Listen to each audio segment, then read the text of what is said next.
tous et bienvenue sur ce tuto. Aujourd'hui, je viens avec un nouvel épisode qui est dédié aux nouveaux apprenants de l'électronique et tous ceux qui débutent sur la programmation avec les cartes Arduino.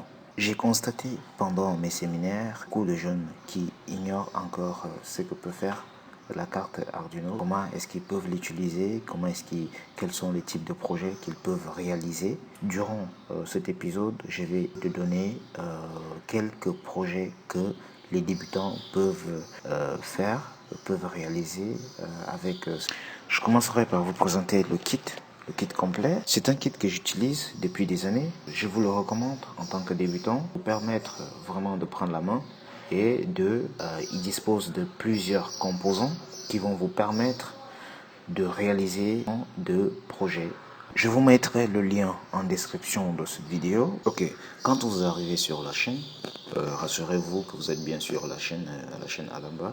Donc lorsque vous arrivez vous descendez et vous cliquez sur plus, vous déroulez, là vous avez les liens. Ça c'est le premier lien. Vous pouvez commander il suffira tout simplement de remplir ce petit formulaire là. C'est très facile, hein? Donc vous remplissez le petit formulaire, puis vous cliquez sur.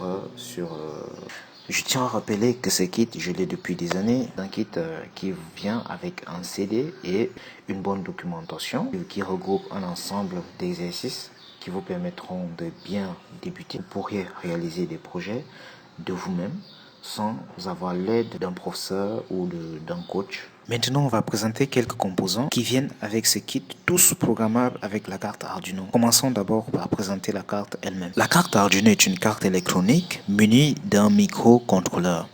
Ce microcontrôleur permet, à partir des événements détectés par des capteurs, de commander et de contrôler des actionneurs. D'où la carte Arduino devient une interface programmable.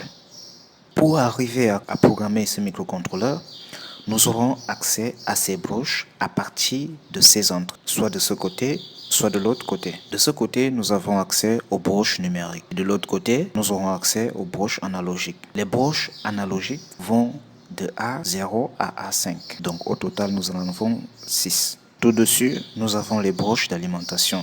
La broche VIN, le régulateur de tension, le GND représente la masse, les broches 5 volts et 3,3 volts représentent les broches d'alimentation des composants que l'on va utiliser avec la carte Arduino. La carte Arduino possède deux entrées d'alimentation, une alimentation série et une alimentation secteur, où le port sérial permet de programmer le microcontrôleur directement à partir de l'ordinateur. Il suffit de brancher le câble de la carte vers l'ordinateur. Au niveau de l'alimentation secteur, au lieu de brancher la carte sur une prise électrique, nous pouvons également la brancher directement à travers une batterie. L'écran LCD. Je vous présente l'écran 16x2, c'est-à-dire 16 colonnes, 2 lignes. Donc, nous allons tenir compte de ces deux paramètres pour programmer notre écran. Et cet écran va nous permettre, par exemple, lorsque nous voulons afficher des informations, nous allons utiliser cet écran. Par exemple, nous voulons voir le niveau d'eau de notre pot de fleurs, ou alors nous voulons peut-être afficher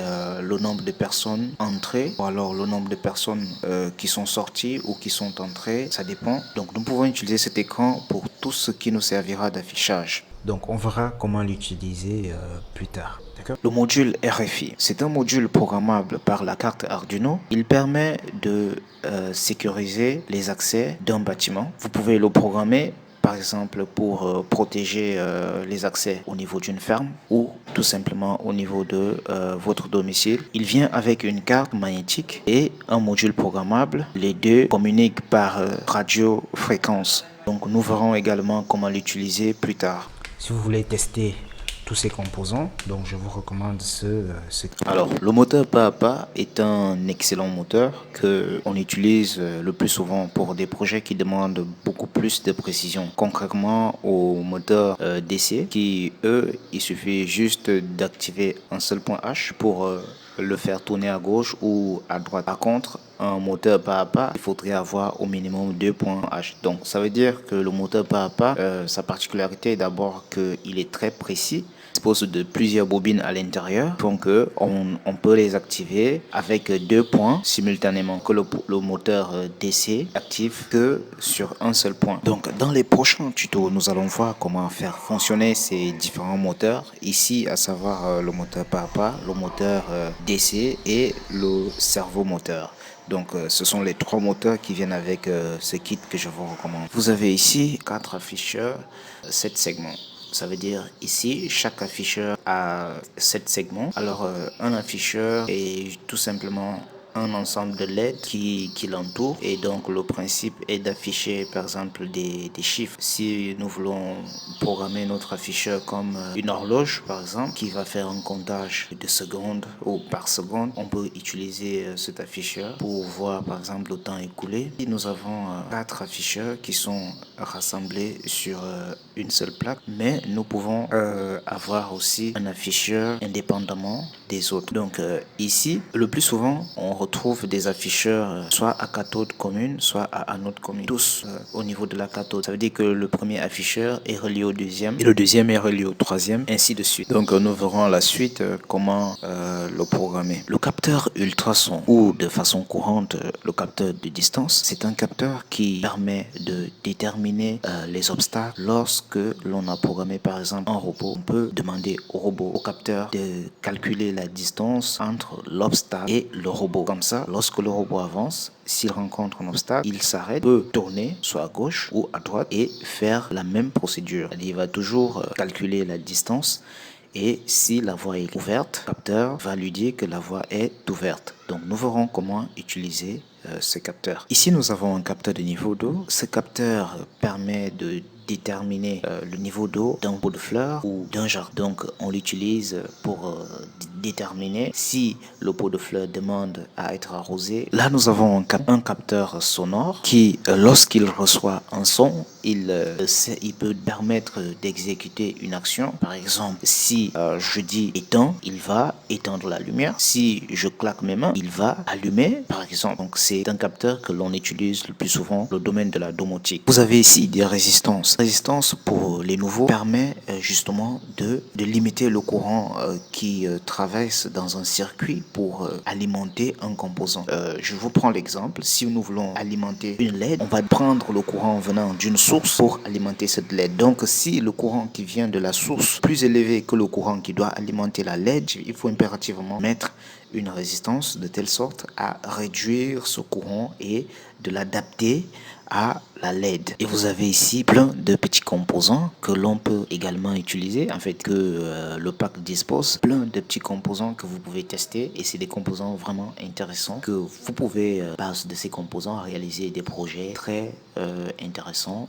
Ici vous avez le capteur de température. Donc c'est un capteur que l'on programme avec la carte Arduino pour déterminer la température qui se trouve aux alentours de ce capteur. Donc par exemple, vous pouvez le mettre dans votre chambre et d'utiliser un écran LCD pour afficher la température qui se trouve dans votre chambre. Donc vous pouvez également l'autre surface en dehors de votre chambre, Et là vous avez le breadboard qui est une plaque d'essai, une plaque de branchement. C'est à ce niveau-là que vous allez réaliser vos circuits. Donc vous pouvez d'abord faire des tests sur cette breadboard avant de les souder à la main. Ici vous avez le capteur de mouvement. Ce capteur permet de déterminer par exemple à partir des mouvements. Par exemple, si le capteur détecte un mouvement, il va allumer des lampes. S'il détecte un mouvement, il peut ouvrir une porte. S'il détecte un mouvement, il peut n'importe quoi, déclencher l'arrosage automatique ou alors autre chose. Donc ça dépendra. Ça, c'est une manette. Cette manette sert à piloter des objets. Ça peut être des robots. Lorsqu'on veut guider un robot, on peut utiliser cette manette, par exemple. Vous voyez, parfois on utilise des drones. Donc, c'est une manette comme ça qui se trouve à l'intérieur. Elle est bien programmée de telle sorte que Le robot va comprendre ce qu'on va lui demander de faire en fonction de l'angle d'inclinaison de la manette. Malheureusement, les amis, on arrive à la fin de ce tutoriel. Ce tutoriel nous a permis de comprendre qu'est-ce que c'est qu'une carte Arduino, comment l'obtenir, quels sont les types de projets que l'on peut s'imaginer réaliser avec cette carte. Également, nous avons présenté quelques composants qui viennent avec le kit que j'ai présenté ici. Je vous recommande de vous abonner pour être à jour sur nouvelles publications. Je vous rappelle aussi que le but de la chaîne, c'est dans un premier temps avoir base sur les objets connectés et après, nous allons combiner l'intelligence artificielle et les objets connectés. Donc, restez à jour et je vous dis à bientôt.